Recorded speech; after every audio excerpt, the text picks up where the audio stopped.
ஆண்டவர் நீங்க தனிமை இல்லை அப்படின்னு நம்மளை நிரூபிக்கிறதுக்கு ஒரு 2 காரியத்தை ஆண்டவர் நமக்கு இன்னைக்கு கற்று தருகிறார். அப்படின்னா நீங்க தனிமை இல்லை அப்படின்றத எதை வச்சு நம்ம கண்டுபிடிக்கலாம் அப்படின்னா அந்த 2 காரியத்தை நம்ம வாசிக்க போகிறோம். முதலாவதாக ஒரு வசனத்தை நாம் வாசிக்க போகிறோம். 14ஆம் அதிகாரம் 21வது வசனம். சோதோமின் ராஜா ஆபிரகாமை நோக்கி, ஜனங்களை எனக்கு தாரும், பொருட்களை நீர் எடுத்துக்கொள்ளும் என்றான். அதற்கு ஆபிரகாம் சோதோமின் ராஜாவை பார்த்து, ஆபிரகாமை ஐஸ்வர்யவான் ஆக்கினேன் என்று நீ சொல்லாதபடி நான் ஒரு சரட்டை ஆகிலும் பாதரட்சியின் வாரையாகிலும் உமக்கு உண்டானவைகள் யாதொன்றையாகிலும் எடுத்துக்கொள்வது இல்லை என்று வானத்தையும் பூமியையும் உண்டாக்கினவராக உன்னதமான தேவனுக்கு கர்த்தருக்கு நேராய் என் கைகளை உயர்த்துகிறேன்.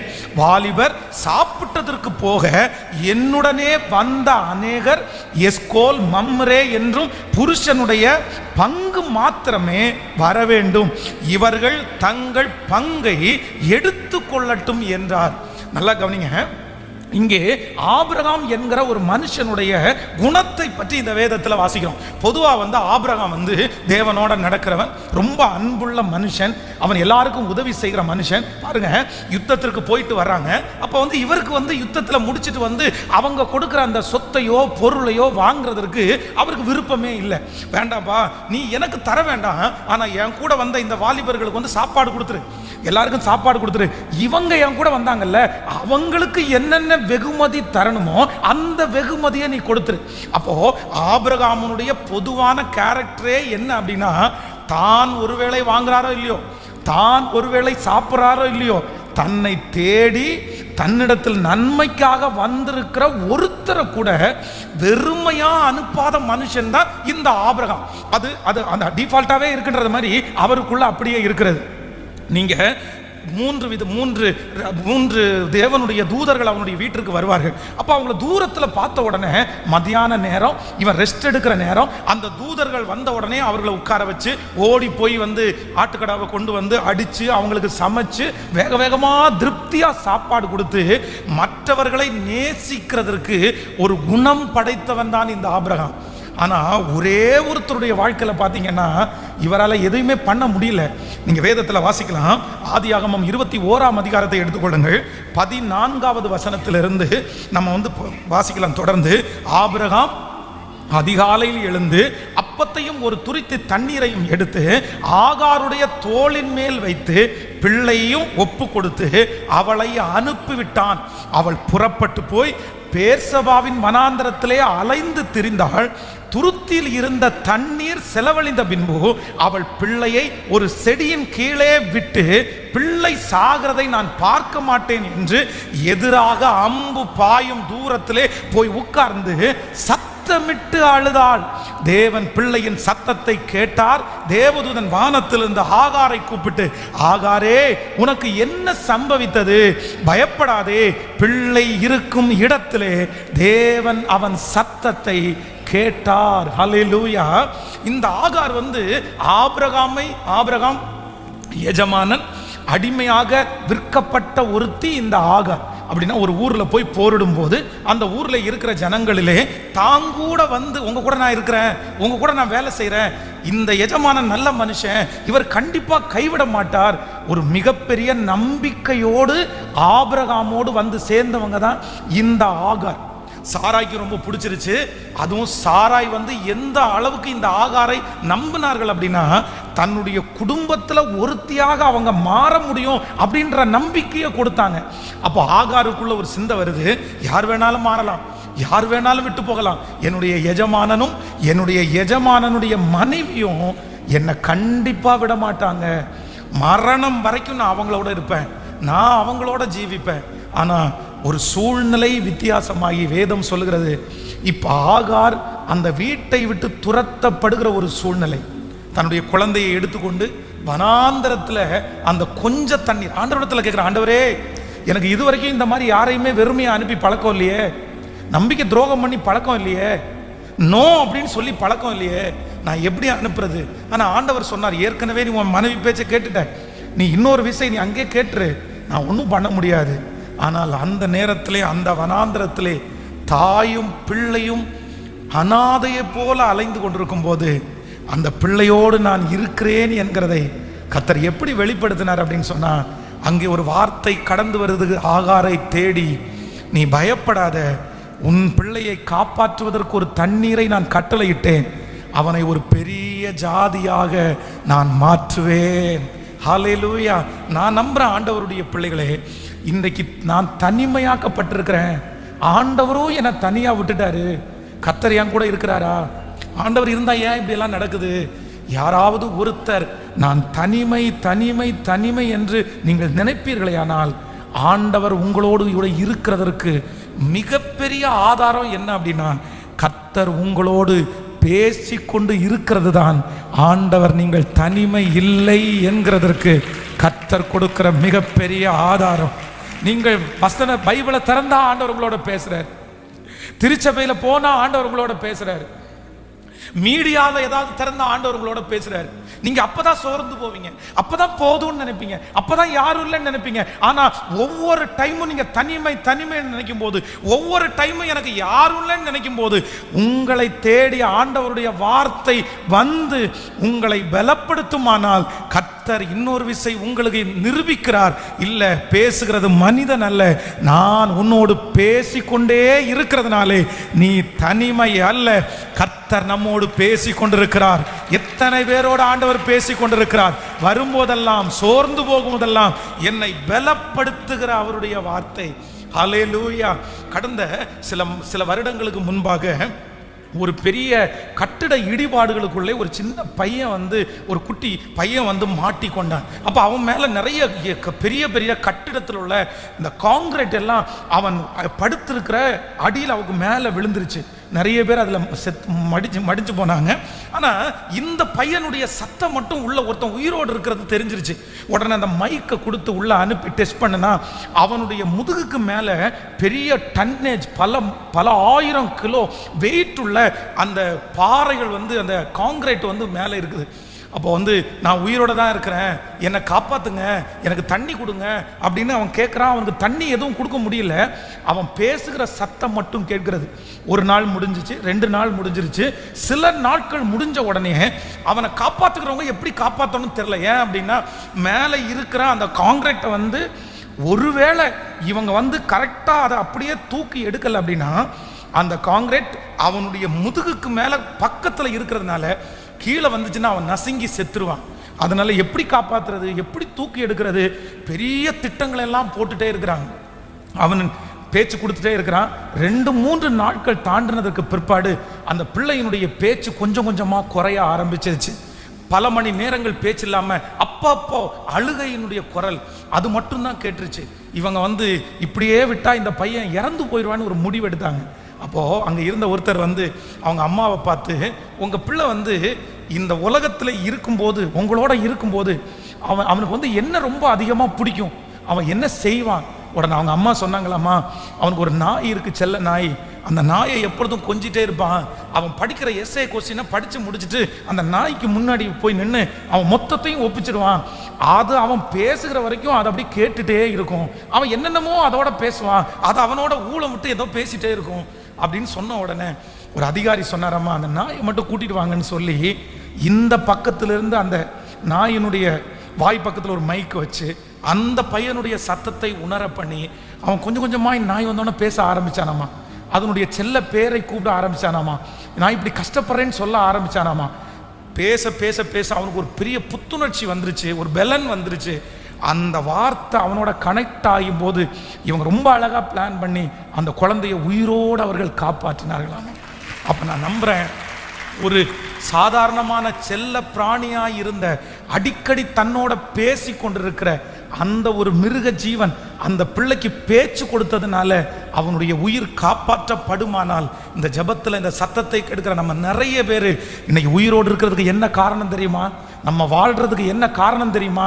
தனிமை என்கிற ஒரு பாதையில் போய் நம்ம நிறைய பேர் இந்த உலக வாழ்க்கையை நம்ம முடிச்சிருப்போம், வேண்டான்னு நம்ம சொல்லியிருப்போம். ஆனால் ஒவ்வொரு டைமும் இந்த வாழ்க்கை எனக்கு இல்லை, யாருமே எனக்கு இல்லைன்னு நினைக்கும் போது ராஜாதி ராஜாவாகிய கர்த்தர் என் கூட இருக்கிறேன் என்கிறதை வார்த்தையினாலே பேசிக்கொண்டே இருக்கிறார்.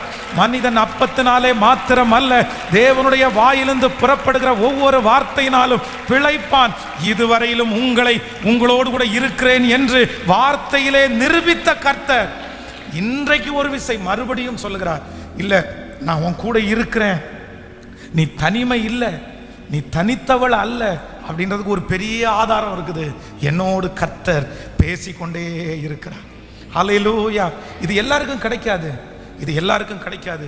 இந்த உலகத்தில் இருக்கிற நிறைய பேர் உங்களோட பேசுகிறதை அவர்கள் குறைவாக நினைக்கும் போது, ஏன் பேசணும்னு நினைக்கும் போது, பேசுறதுக்கு டைமே கொடுக்காம உங்களை ஸ்கிப் பண்ணும்போது, ராஜாதி ராஜாவாகிய கர்த்தர், பரமலோகத்தின் அதிபதியாகிய கர்த்தர் ஒவ்வொரு நிமிஷமும் ஒவ்வொரு நாளும் என் கூட பேசுறது எனக்கு கிடைச்ச பெரிய மேன்மை, எனக்கு கிடைச்ச பெரிய பாதுகாப்பு. எல்லாரும் கைகளை உயர்த்தி ஆண்டவரிடத்துல சொல்லுங்க, ஆண்டவரே என் கூட நீங்க பேசிட்டு இருக்கிறதற்காக நன்றி. நான் தனிமை இல்லை, நான் தனிமை இல்லை. நான் தப்பு பண்ணும்போது என் கூட பேசுறீங்க, நானா ஒரு பிரச்சனைக்குள்ள போகும்போது என் கூட பேசுறீங்க. சொல்லுங்க, சத்தத்தை உயர்த்தி எல்லாரும் சொல்லுங்க, நன்றி ஆண்டவரே, என் கூட நீங்க பேசிட்டு இருக்கிறதுனால நான் உன்னை நம்புறேன். இன்னைக்கு இதை தான் நினைச்சிட்டு வந்தேன், என்கிட்ட பேசுனீங்க ஆண்டவரே, அப்பதான் அந்த காரியத்திற்காக அழுதேன், உடனே நீங்க பேசுனீங்க ஆண்டவரே, என்னை தைரியப்படுத்திட்டே இருக்கிறீங்க, என்னை திடப்படுத்திட்டே இருக்கிறீங்க. உங்க வார்த்தை மட்டும் இல்லைன்னா நான் என்றைக்கோ மடிஞ்சிருப்பேன், அழிஞ்சிருப்பேன். ஆனா இன்னைக்கு வரைக்கும், இப்ப வரைக்கும் உங்க வார்த்தை என்னை தேற்றுகிறதற்காக, உங்க வார்த்தை என்னை தேற்றுகிறதற்காக, உங்க வார்த்தை என்னை தேற்றுகிறதற்காக நன்றியப்பா, நன்றியப்பா, நன்றியப்பா. ஹல்லேலூயா. கர்த்தருடைய பிள்ளைகளே, ஆண்டவர் நாம் தனிமை இல்லை என்கிறதை நிரூபிக்கிறதற்கு முதல்ல அவர் என்ன எடுக்கிறார் அப்படின்னா, வனாந்தரத்தில் யாருமே இல்லாத வனாந்தரம், அங்கே பேச்சு துணைக்கு ஆளே இல்லை, கண்ணு கெட்டாத தூரத்தில் வெறும் ஏமாற்றத்தை மட்டும்தான் பார்க்கிறார்கள். யார் இங்க வந்து பேச போறார், யார் இங்க வந்து பேச போறார்? ஆனா அந்த வனாந்தரத்தில் கர்த்தர் ஆகாருக்கு வார்த்தையை கர்த்தர் கட்டளையிட்டார். ஹல்லேலூயா. நான் நம்புறேன், உங்களுக்கு கர்த்தர் நீங்க கடந்து போகிற அந்த வனாந்தரத்தில் உங்களோட கூட கர்த்தர் பேசுவார். நீங்க நிறைய பேர் அவருடைய சத்தத்தை உணர போகிறீர்கள். நம்ம நிறைய பேர் அவருடைய சத்தத்தை கேட்க போகிறோம். அவர் நமக்கு பேசுகிற வார்த்தைகள் பெரிய பலனை கொடுக்க போகுது, சத்துவத்தை கொடுக்க போகுது. கர்த்தர் நமக்கு நெகட்டிவா இல்லை, கர்த்தர் பாசிட்டிவா தான் பேச போறாரு. உன்னை பெரிய ஜாதி ஆக்குவேன்னு கர்த்தர் பேச போறாரு. உன் பிள்ளையினுடைய சத்தத்தை கேட்பேன்னு கர்த்தர் பேச போறாரு. அவருடைய வார்த்தை, ஓ ஹல்லேலூயா, உங்களுக்கு வித்தியாசமாய் கடந்து வர போகிறது. இந்த மாதம் கடந்து வர போகிறது. அவர் ஒரு வார்த்தை பேசின உடனே உங்களுடைய பலனற்ற சரீரம் பலனாய் மாறி, தனிமை என்கிற எண்ணம் உங்களை விட்டு அற்று போகி, நீ இருக்கிற அந்த வனாந்தரத்திலே என் கூட பெரிய தேவன் இருக்கிறார், என் கூட ஒரு பெரிய தேவன் இருக்கிறார். நான் இந்த பலிபீடத்தில் பிரசங்கம் பண்ணும்போது உங்களுக்காக ஜெபம் பண்றேன். கர்த்தர் உங்கள் மேல் சித்தம் வைத்திருப்பாரானால் இந்த மாதம் முடிகிறதுக்குள்ளே அவருடைய சத்தத்தை நீங்கள் உணர்வீர்கள். கர்த்தர் தனியா உங்களிடத்துல பேசுறத உணர்வீங்க. வாலிப தம்பி உணர்வான், வாலிப தங்கச்சி நீ உணர்வ. ஆண்டவர் ஸ்பெஷலா உன்னிடத்துல வந்து பேசுவாரு, நீ தனிமை இல்லை, இந்த வனாந்தரத்துல நான் உன் கூட இருக்கிறேன்றத கர்த்தர் பேசுவாரு. அந்த ஒரு வார்த்தை உன்னை பல ஆண்டுகள் வாழ வைக்கும். அந்த ஒரு வார்த்தை இந்த தனிமை என்கிற இந்த ஃபீலை தாண்ட பண்ணும். அந்த ஒரு வார்த்தை இந்த 3 ஆண்டுகளும் படித்து முடிக்கிறதற்கு உங்களுக்கு உதவி செய்யும்.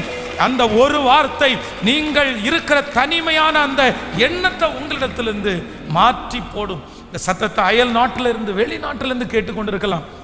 அப்பாவை விட்டு, அம்மாவை விட்டு, மனைவியை விட்டு, கணவனை விட்டு யாரோ ஒருத்தர் தனிமையா ஃபீல் பண்ணிட்டே இருக்கலாம். எனக்கு பேச்சு துணைக்கு கூட ஆள் இல்லைன்னு நினைக்கலாம். ஆனா இந்த பலிபீடத்தில் நான் ஒன்று உணர்றேன், கர்த்தர் இந்த மாதம் முடிகிறதுக்குள்ளே உங்களோட நேருக்கு நேர கர்த்தர் இடைப்பட போறார். உடைய சத்தத்தை கர்த்தர் உங்களை கேட்க பண்ண போறாரு. இனி அந்த தனிமை என்கிற உணர்வு உங்களுக்கு வரப்போவது இல்லை, வரப்போவது இல்லை. ஹல்லேலூயா. நான் நம்புறேன் ஆண்டவரே, நான் நம்புறேன். ஆமென் சொல்லுங்கள். ஸோ நம்பர் 1, முதலாவதாக நான் தனிமை இல்லை, என் கூட கர்த்தர் இருக்கிறார் என்கிறதற்கு மிகப்பெரிய அடையாளம் என்ன அப்படின்னு சொன்னா, என் கூட பேசுகிற கர்த்தர் பேசிக்கொண்டே இருக்கிறார். அவருடைய சத்தம் வருகிற வரைக்கும் என் கூட அவர் இருக்கிறார் என்ற அர்த்தம். நம்பர் 2, ரெண்டாவது ஒரு வார்த்தையை சீக்கிரமாய் தியானித்து நம்ம முடிக்க போறோம். 1 ராஜாக்களின் புஸ்தகம் 19ஆம் அதிகாரத்தினுடைய 3வது 4வது வசனத்தை வாசிக்க போறோம். 1 ராஜாக்கள் 19ஆம் அதிகாரம் 3வது 4வது. அவனுக்கு அது தெரிந்தபோது எழுந்து தன் பிராணனை காக்க யூதாவை சேர்ந்த பெயர்சபாவுக்கு புறப்பட்டு போய் தன் வேலைக்காரனை அங்கேயே நிறுத்தி விட்டான். அவன் வனாந்தரத்தில் ஒரு நாள் பிரயாணம் போய் ஒரு சூரை செடியின் கீழ் உட்கார்ந்து தான் சாக வேண்டும் என்று கோரி, போதும் கர்த்தாவே, என் ஆத்துமாவை எடுத்துக்கொள்ளும், நான் என் பிதாக்களை பார்க்கலும் நல்லவன் அல்ல என்று சொல்லி ஒரு சூரை செடியின் கீழ் படுத்துக்கொண்டு நித்திரை பண்ணினான். அப்பொழுது ஒரு தூதன் அவனை தட்டி எழுப்பி, எழுந்திருந்து போஜனம் பண்ணு என்றான். அவன் விழித்து பார்க்கிற போது இதோ தளரினால் சுடப்பட்ட அடையும் ஒரு பாத்திரத்தில் தண்ணீரும் அவன் தலைமாட்டில் இருந்தது. அப்பொழுது அவன் புசித்து குடித்து திரும்ப படுத்து கொண்டான். ஆமேன் சொல்லுங்கள். கர்த்தருடைய பிள்ளைகளே, இரண்டாவதாக ரொம்ப தனிமை, நான் தனித்தவனானேன், எனக்கு யாரும் இல்லை அப்படின்னு ஃபீல் பண்ணது யார் அப்படின்னா இந்த தீர்க்கதரிசி. ஒரு நாள் அவனோடு யுத்தம் பண்ண அவன் போய் பாகால் தீர்க்கதரிசிகளுக்கு முன்பாக நிற்கும் போது அந்த அற்புதத்தை பார்த்து அவனோட ஒரு பெரிய கூட்டம், கர்த்தரே தேவன், கர்த்தரே தேவன் அப்படின்னு பெரிய கூட்டத்தோடு நின்று முழங்கினான். ஆனால் இப்போ ஒரு பெரிய துக்கமான செய்தி, பயப்படுத்துகிற செய்தி அவனுக்கு வந்ததுனால அந்த ஊரை விட்டு ஓடி போய் யாரிடத்துலையும் இருக்க முடியாது, நம்ம மறைஞ்சு தான் வாழணும், நம்ம சீக்கிரட்டாக போயிடணும்னு நினச்சி தன்னுடைய வேலைக்காரனை கூட்டிகிட்டு போகிறான். இப்போது வேலைக்காரனை கூட தன்னோட கூட்டிகிட்டு போக முடியாமல் ஒரு வழியில் வேலைக்காரன், இங்கே நில்லுப்பா, நான் கொஞ்சம் தள்ளி போகிறேன் அப்படின்னு கொஞ்சம் வேலைக்காரனை விட்டு சற்று தூரத்தில் போய் ஒரு சூறை செடியில், இதுக்கு மேலே எனக்கு என்ன இருக்குது, இதுக்கு மேலே என்ன வாழ்க்கை இருக்குது, இதுக்கு மேலே என்ன ஊழியம் இருக்குது, எனக்கு ஒன்றும் இல்லை, எனக்கு யாருமே இல்லை அப்படின்னு தனித்து படுத்து கிடக்கிறான்.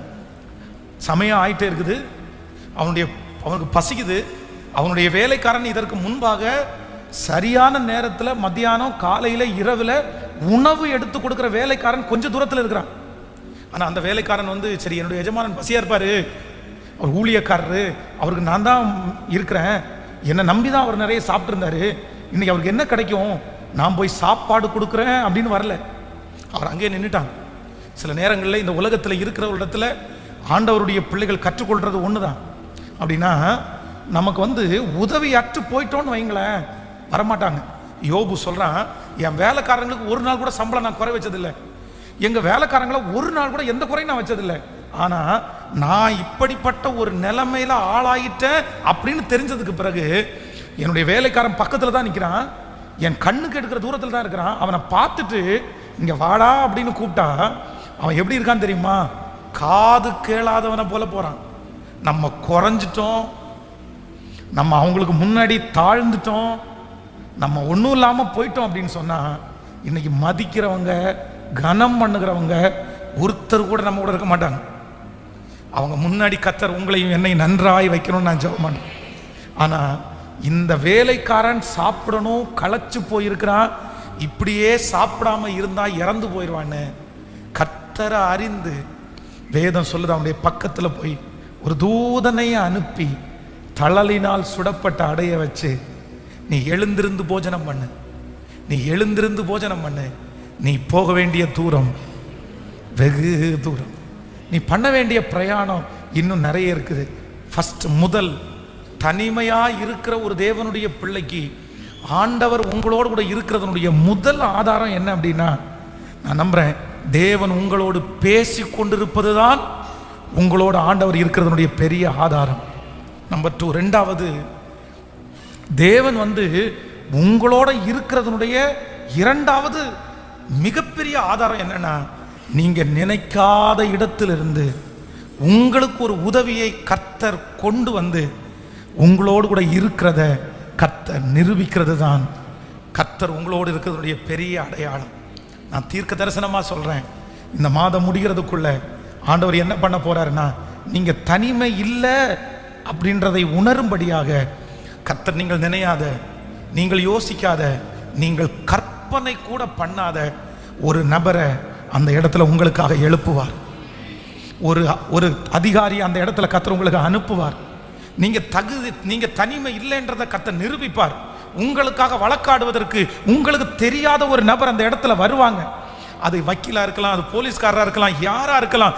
ஆண்டவர் உங்களுக்கு வாக்கு கொடுக்கிறார், நானே மனிதனுடைய உருவிலே வந்து மனிதனுக்குள்ள வந்து உங்களுக்கு உதவி செய்வதற்கு அந்த இடத்திலே உனக்காக நான் வந்து நிற்பேன்.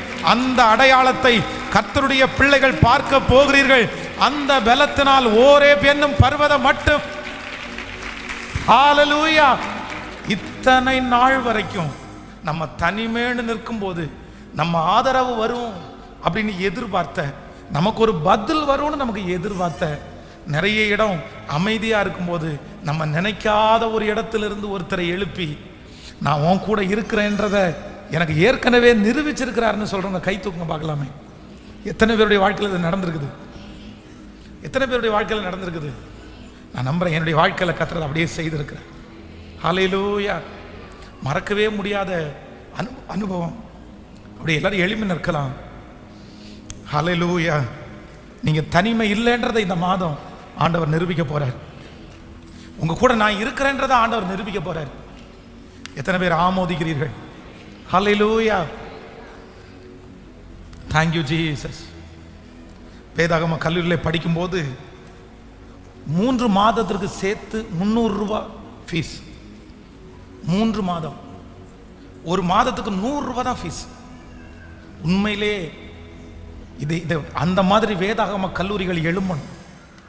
Search of God Bible college வந்து 3 ஆண்டுகள் வந்து ஒரு 3 மாதத்துக்கு 300 ரூபாய் மட்டும் ஃபீஸ் வாங்கி சாப்பாட்டை இலவசமாய், தங்குற இடத்தை இலவசமாய், நிறைய மிஷினரிகள் வந்து தாங்கள் வந்து எக்ஸ்ட்ரா செஞ்ச வேலை.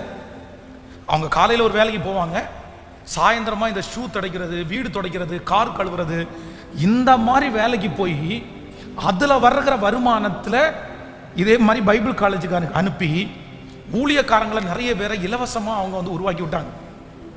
அவங்க நல்லா இருக்கணும், அவங்க ஆசீர்வாதமா இருக்கணும், அவங்களுக்கு பரலோகத்துல மிகுந்த பலன் இருக்கணும் நான் நம்புறேன். இன்னைக்கு நான் ஊழியக்காரனா இங்க நிற்பதற்கு கர்த்தருடைய அழைப்பு, கர்த்தருடைய நடத்துதல். ஆனா மிகப்பெரிய காரணம் என்ன அப்படின்னா, அந்த பைபிள் காலேஜ் வந்து அவங்க வந்து ஒரு 10,000 ரூபாய் ஃபீஸ் கேட்டிருந்தா கட்டிருக்க முடியாது, 2,000 ரூபாய் கட்டிருக்க முடியாது. அந்த 300 ரூபாவை என்னால கட்டவே முடியல. எங்க வீட்டுல இருந்து அனுப்பல. எங்க வீட்டுல இருந்து கிளம்பும் போதே எங்க அப்பா எதிர்ப்புல அனுப்புனதுனால நான் சொல்லிட்டேன், ஒரு பைசா நீங்க எனக்கு அனுப்ப வேண்டியதில்லை, என் கர்த்தர் என்ன நடத்துவார் அப்படின்ற வைராக்கியத்தில் வந்துட்டு யார்கிட்டையும் கேட்க முடியாது, லெட்டர் போட முடியாது, யாரும் இல்லை. அப்ப எல்லாருமே கட்டி முடிச்சிட்டாங்க. கடைசி ஒரு நாள் அந்த வார்டன் வந்து ஒரு ப்ரேயர் நடந்துட்டு இருக்கும்போது ரொம்ப சத்தம் போடுறாரு, ஏடா 300 ரூபாய் ஃபீஸ் கட்ட முடியாமலாடா இருக்கீங்க, அதுக்கு கூட உங்களுக்கு வக்கலையாடா, 300 rupees மாசம் 100 ரூபாய். அன்னைக்கு உண்மையிலே மனம் உடஞ்சு நான் அழுதேன். ஆண்டவரே, உண்மையா நீர் என்ன ஊழியத்துக்கு அழைச்சிருக்கிறீரா? நான் கண்டினியூவா படிப்பேனா? யார் என்னுடைய 3 வருஷத்தினுடைய ஃபீஸை எனக்கு கட்டுவாங்க? நீங்க அழைச்ச தேவனா இருந்தா, நான் வந்து நிறைய வந்து கேள்விதான் பட்டிருக்கிறேன், ஆனா என் கண்ணுக்கு முன்னாடி இவங்க இப்படி நடந்துச்சுன்ற அற்புதத்தை நான் பார்த்ததில்லை. ஆனா இந்த அற்புதத்தை என் கண்ணு பார்க்கட்டும்னு கர்த்தர் சமூகத்தில் அழுதேன். நெக்ஸ்ட் அடுத்த டே அதே ப்ரேயர் நடந்துட்டு இருக்கும்போது, போன இதுக்கு முந்தின நாள் 11 மணிக்கு அந்த சேப்பல்ல ஃபீஸ் கட்டாதனால திட்டிட்டு சத்தம் போட்டுட்டு அந்த ஜெபம் முடிக்கிறதுக்குள்ள நான் அழுறேன். அடுத்த அதே 11 மணிக்கு ப்ரேயர் உள்ள நடந்துட்டு இருக்கும்போது ஜன்னல் வழி ஒரு ரெசிப்ட் உள்ள வருது. ப்ரேயர் இங்கே எல்லாரும் உட்காந்துருக்காங்க, ஒரு ரெசிப்ட் கொடுக்குறாங்க. அந்த ஜன்னலுடைய பக்கத்தில் இருக்கிற பையன் அந்த ரெசிப்டை வாங்கி என் கையில் கொடுக்குறான். நீங்கள் நம்ப மாட்டீங்க, 3 மாசத்தினுடைய ஃபீஸ் இல்லை, 6 மாசத்தினுடைய ஃபீஸை கட்டின ரெசிப்ட். யாருன்னே தெரியல. நான் திரும்ப திரும்ப பார்க்க யாருன்னே தெரியல. உடனே நான் ஏற்கனவே ஜெபம் பண்ண இல்லை, ஆண்டவர் உங்க அதிசயத்தை நான் பார்த்துட்டேன், அற்புதத்தை பார்த்துட்டேன், என்னை ஊழியத்துக்காக அழைச்சிருக்கீங்க, என் கூட நீங்க இருக்கிறீங்க, நீங்க நிரூபிச்சிட்டீங்க, இந்த உதவி தேடி வந்துச்சுன்னு அந்த பைபிள்ல அந்த ரெசிப்டை உள்ள வச்சுட்டேன். ஜெபம் பண்ணி பல ஆண்டுகள் தாண்டினது. அப்படின்னா பைபிள் காலேஜ் படிச்சு முடிச்சு கிராஜுவேஷன் வாங்கிட்டு 1 இயர் அங்கே வார்டனா இருந்துட்டு 5th இயர் சென்னைக்கு மாதாவரத்தில் ஒரு சர்ச்சு பாஸ்டரா என்ன அப்பாயின்மெண்ட் பண்றாங்க. அங்கே நான் சர்ச்சு பாஸ்டரா போகும்போது ஏற்கனவே இருந்த பாஸ்டர் அங்கே இருக்காரு, அவருக்கு ஒரு சின்ன ப்ராப்ளம், அதனால இன்னொரு ஊழியம் அவருக்கு இன்னும் கொடுக்கல, அதனால அந்த வீட்டுக்கு இருக்கிறார். சரி, நம்ம வந்து ஏற்கனவே நடத்தின பாஸ்டர் இந்த சர்ச்சை நடத்துறோம், அவரை போய் பார்க்கலன்னா மரியாதை இருக்காது, அதனால எப்படினாலும் ஆராதனை முடிச்சு அவரை போய் பார்த்துருவோன்னு சொல்லி அவருடைய வீட்டை போய் பார்க்கறதுக்காக போகிறேன். பாஸ்டர் என்ன அப்பாயின்மெண்ட் பண்ணியிருக்காங்க, நான் வந்திருக்கிறேன் அப்படின்னு சொல்கிறதுக்காக போகிறேன். அவர் என்கிட்ட பேசிகிட்டே இருந்துட்டு, எப்பா உனக்கு பைபிள் காலேஜ் ஃபீஸ் யார் கட்டினா அப்படின்னு கேட்டார். அப்போ நான் என்ன சொன்னேன்னா, பாஸ்டர் கர்த்தர் யாரையோ எழுப்பி என் ஃபீஸை கட்டிட்டாரு, எனக்கு யாருன்னு கூட தெரில அப்படின்னு. அப்போ அவர் சொன்னார், அந்த ஃபீஸை கட்டினது வேறு யாரும் இல்லைப்பா, உனக்காக நீ படித்து முடிக்கிற வரைக்கும் உன் ஃபீஸை நான் தான் கட்டினேன் அப்படின்னாரு. ஸோ எனக்கு ஆச்சரியமாக இருந்துச்சு. எப்படி பாஸ்டர் எப்படி அது வந்துருச்சு, எப்படி நீங்கள் எனக்கு இல்லையா? ஒரு நாள் நான் அந்த அன்னைக்கு ஒரு நாளைக்கு முன்னாடி எனக்கு என்னமோ பைபிள் காலேஜ் படிக்கிற ஏதாவது ஒரு பிள்ளைக்கு உதவி செய்யணும்னு நினச்சேன். வார்டனை கூப்பிட்டு கேட்டேன், இந்த மாதிரி ஃபீஸ் கட்டாத யாராவது இருக்கிறீங்களா அப்படின்னு கேட்டேன். அப்போ தான் அவர் சொன்னார், இப்போ தான் ஒருத்தனை திட்டிட்டு வரேன், ஃபீஸ் கட்டலைன்னாரு.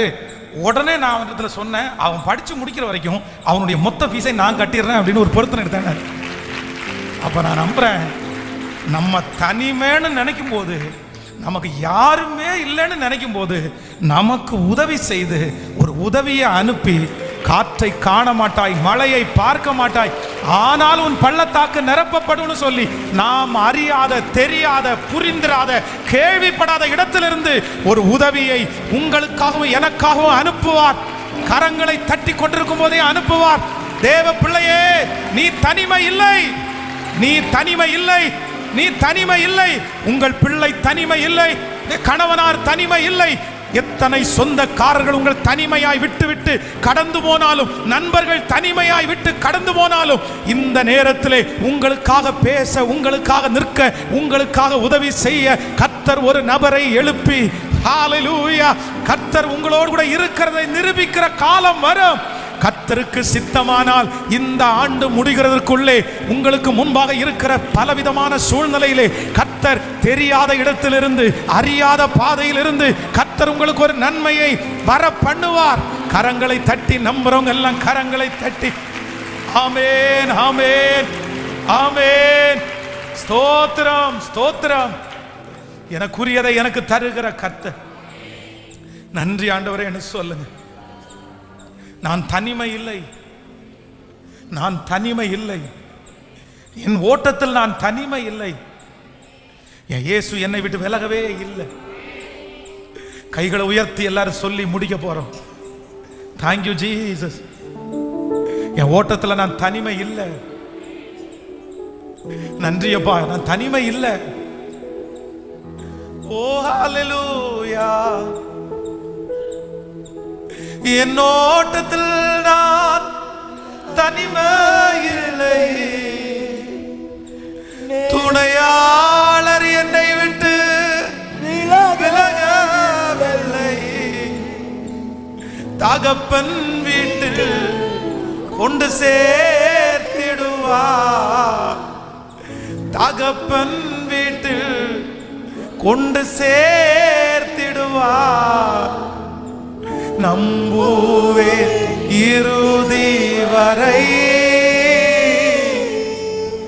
நம்புவே இறுதி வரை, நம்புவே இறுதி வரை, நம்புவே இறுதி வரை. யாக்கோபின் தேவன் என் துணை, எனக்கென்றும் துணை அவரே, என்னாலும் நடத்துவாரே. சொல்லுங்க எல்லாரும், யாக்கோபின் தேவன், யாக்கோபின் தேவன் என் தேவன், எனக்கென்றும் துணை அவரே, என்னாலும் நடத்துவாரே. ரொம்ப அழகான பாடல், ரொம்ப அருமையான பாடல். நான் என் ஓட்டத்தில் தனியாக இல்லை. யாரோ ஒருத்தருக்காக கர்த்தர் தத்துருவமா பேசியிருக்காருன்னு நான் உணர்றேன். பாஸ்டர், இந்த செய்தி வேற யாருக்குமே இல்லை பாஸ்டர், எனக்காக மட்டும்தான் இந்த செய்தி. என்ன மாதிரி தனிமையா இருக்கிற யாருமே பிறக்கும் போதுல இருந்து நான் தனிமை பாஸ்டர். ஒண்டி கட்டையா நான் பிறந்தேன். பிறக்கும் போதே என் கூட அத்தனை பேர் பிறந்தாலும் என்ன மட்டும் எல்லாரும் கார்னர் பண்ணி தனிமையா வச்சுட்டாங்க. ஸ்கூல்ல நான் தனிமை, டியூஷன் சென்டர்ல கூட நான் தனியா, கல்யாண வீட்டுக்கு போனா அங்க தனிமை, என் வேலை ஸ்தலத்துல நான் தனி. என்னை ஏற்றுக்கொள்வார் ஒருத்தர் கூட இல்லையா? எனக்கு ரொம்ப வெறுத்து போயிடுச்சு பாஸ்டர். நான் என்ன தப்பு பண்ணேன்? ஏன் இப்படி எல்லாரும் என்ன தனிமைப்படுத்துறாங்க? ஆனா ஆண்டவர், சிஸ்டர், பிரதர், உங்களோட பக்கத்துல வந்து என்னை நேசித்த என் மனைவியே என் கூட இல்லையே பாஸ்டர், என்னை நேசித்த கணவனே என் கூட இல்லையே. என் ஆண்டவர் என் மேல கோபமா இருக்காரா? எதுவுமே எனக்கு பிடிக்க கூடாதோ?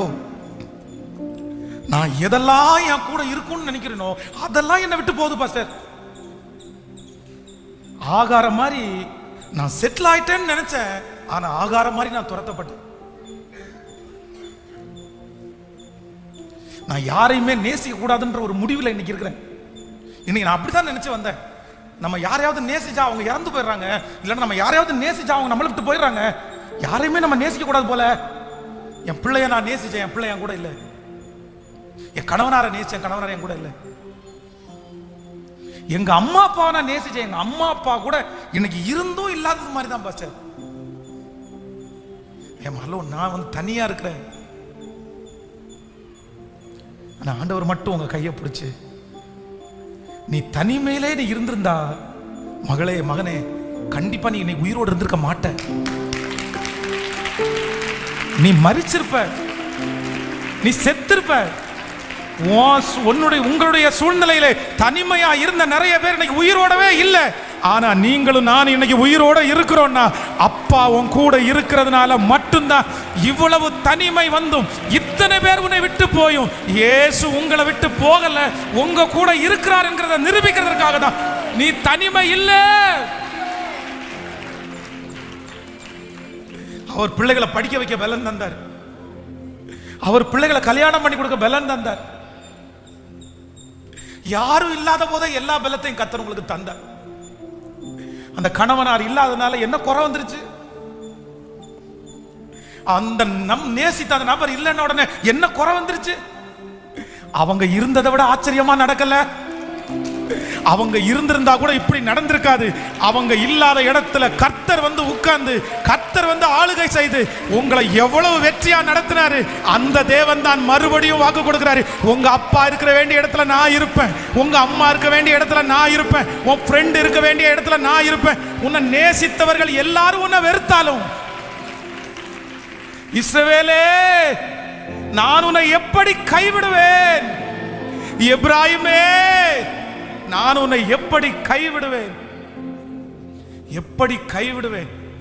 நான் உன்னை வெறுத்து விடவில்லை, நான் உன்னை வெறுத்து விடவில்லை. கைகளை உயர்த்தி எல்லாரும் சொல்லுங்க. என் ஓட்டத்துல சொல்லுங்க அம்மா, சொல்லுங்க சிஸ்டர், வாலிப தங்கச்சி.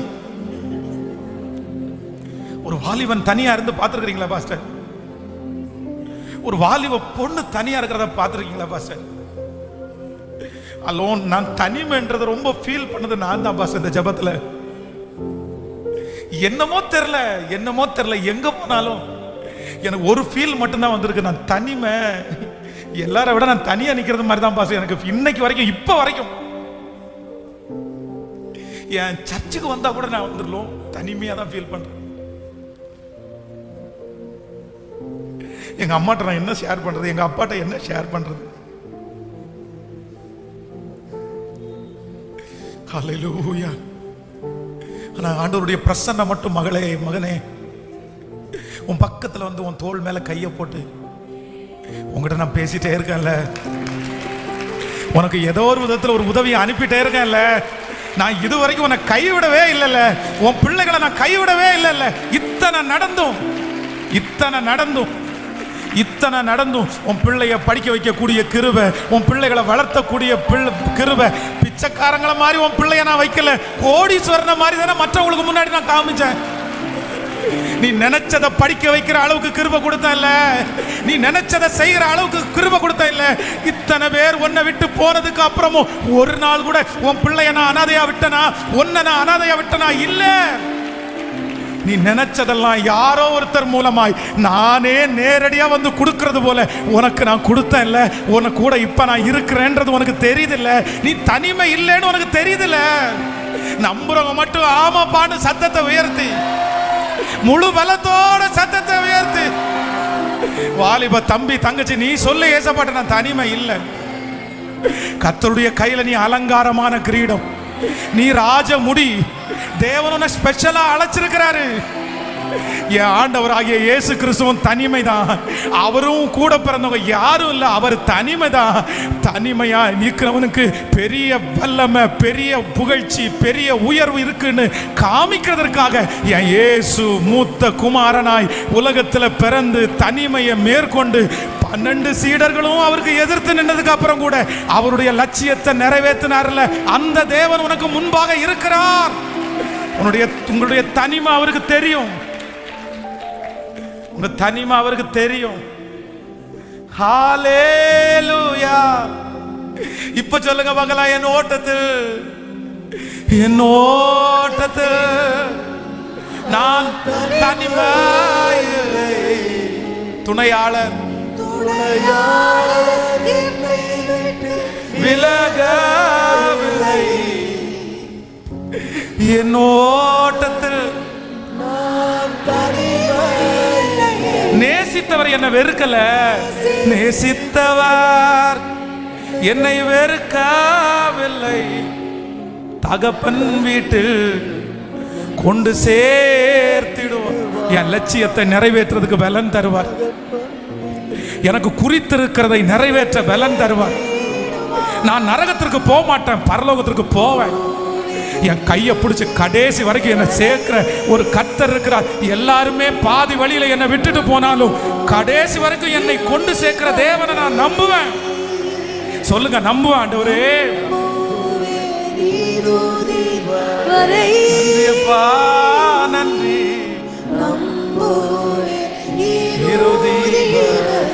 அப்படியே ஒரு 2 நிமிஷம் மட்டும் அப்படியே ஜெபிச்சிட்டே இருங்க. நீங்க ஆண்டவருடைய பலத்த பிரசன்னம் இங்க உலாவுறத நான் பார்க்கிறேன். நிறைய பேர் ஆண்டவர் ஆறுதல் படுத்துறத பார்க்கிறேன். ஆன்லைன்ல கூட இந்த சத்தத்தை கேட்கிற நிறைய பேரை ஆண்டவர் அப்படியே பலப்படுத்துறத நான் பார்க்கிறேன். ஒரு புது பலன் வருகிறத நான் பார்க்கிறேன். உன் பிள்ளைகளை வளர்த்துறதுக்கு ஆண்டவர் ஒரு புதிய பலனை கொடுக்கறத நான் வளர்த்துறேன். உன்னை தனியா அப்படியே வனாந்திரத்துல ஒரு காட்டுக்குள்ள நீ தனிமையா அங்கேயும் இங்கேயும் ஆகாரம் மாதிரி என்ன பண்ணுவேனோ, இந்த 2 பிள்ளைகளை எப்படி வளர்த்துவேனோ, இந்த பிள்ளையை எப்படி வளர்த்துவேனோ அப்படின்னு அப்படியே கண்ணீர் விட்டு அழுது இதெல்லாம் பார்க்கறதுக்கு எனக்கு தெம்பே இல்லைன்னு இந்த ஆலயத்துக்குள்ள அப்படியே வனாந்திரத்தில் நிற்கிறது மாதிரி நிற்கும் போது அப்படியே ஒருத்தர் மட்டும் அப்படியே கடந்து வந்து உன் கையை பிடிச்சி, நான் உன் கூட கடைசி வரைக்கும் டிராவல் பண்ணுவேன் அம்மா, உன் கூட கடைசி வரைக்கும் நான் உன்னை நடத்துவேன்னு ஒருத்தர் உன் கையை பிடிக்கிறத நான் உணர்றேன். அவருடைய பிரசன்னத்தை இன்னைக்கு கரத்தை பிடிச்ச அந்த பலன் நீ தேவ ராஜ்யம் போகிற வரைக்கும், நீங்க அச்சீவ் பண்ற வரைக்கும், நீங்க அந்த அதிசயத்தை பார்க்கிற வரைக்கும் இந்த பலன் உங்களுக்கு இருக்கும். யாரோ ஒருத்தர் உன் கூட வருகிற பலன் நீங்க பாப்பீங்க பிரதர் சிஸ்டர், பாப்பீங்க. ஹalleluya. எஸ் எஸ் எஸ் சத்தத்தை உயர்த்தி இயேசுவை பார்த்து, நீ எனக்கு வேணும் சொல்லுங்க, நீ எனக்கு வேணும். இனி சாகிற வரைக்கும் தனிமேன்ற ஃபீல் உங்களுக்கு வரவே வராது, வரவே வராது. உன் கூட தத்துருவமா ராஜாதி ராஜா நடந்து வர்றத, உன்னுடைய படிக்கிற இடத்துல கத்துறவன் கூட இருக்கிறத, உன்னுடைய எக்ஸாம் ஹால்ல கத்துறவன் கூட இருக்கிறத, உன்னுடைய ஃபியூச்சர்ல ஆண்டவரும் கூட இருக்கிறத பாப்பேங்க. ரிதாலாரம் தனரோகா லேத்தரலோ தரலதரம். நன்றியப்பா, நன்றி நன்றி நன்றி ஆண்டவரே, நன்றி. ஹalleluya. ஸ்தோத்திரம். என்னோட்டத்து நான் தனிமையில்லை, நேசித்தவர் என்னை வெறுக்கவில்லை. என்னோட்டத்தில் நான் தனிமையில்லை, நேசித்தவர் என்னை வெறுக்கவில்லை. தகப்பன் வீட்டில் ஒன்று சேர்த்திடுவார், தகப்பன் வீட்டில் ஒன்று சேர்த்திடுவார். நம்புவே. சத்தமா சத்தமா பாடுங்க, நம்புவே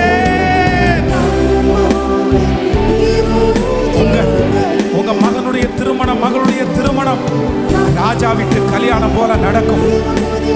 கர்த்தரே நடத்தி வைப்பார். என் ஜனங்கள் ஒருபோதும் வெட்கப்பட்டு போவதில்லை. ஏதும் இல்லை என்ற கவலை இல்லை, துணையாளர் என்னை விட்டு விலகவில்லை. ஏதும் இல்லை என்ற கவலை, சொல்லுங்க சொல், துணையாளர். திரும்ப திரும்ப திரும்ப சொல்லுங்க, ஏதும் இல்லைன்னு கவலை, ஏதும் இல்லை இயேசுவே விலகவில்லை. சொன்னதை செய்து தகப்பனவா இயேசுவே, இயேசுவே நம்புவே. இதுவரைக்கும் என்னை கைவிடவே இல்லையப்பா, இதுவரைக்கும் என்னை கைவிடவே இல்லையப்பா. நன்றியப்பா, நன்றியப்பா. நான் உயிரோட வாழ்றதற்கு காரணம் நீங்க என் கூட இருக்கிறது தான்.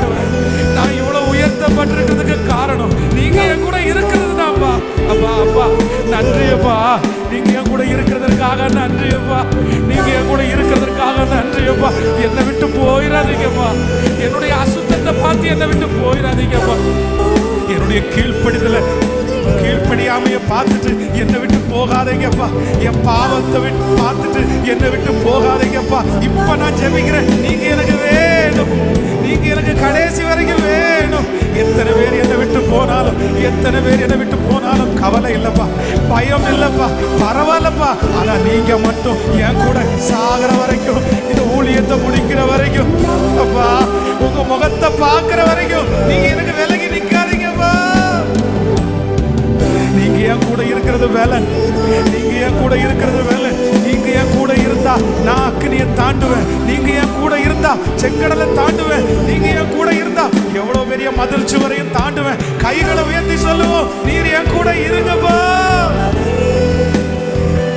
நன்றியப்பா.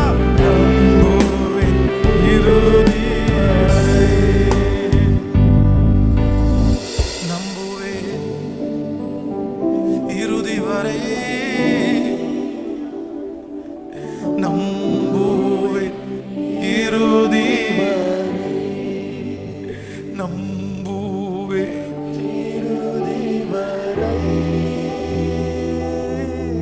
நம்புவே.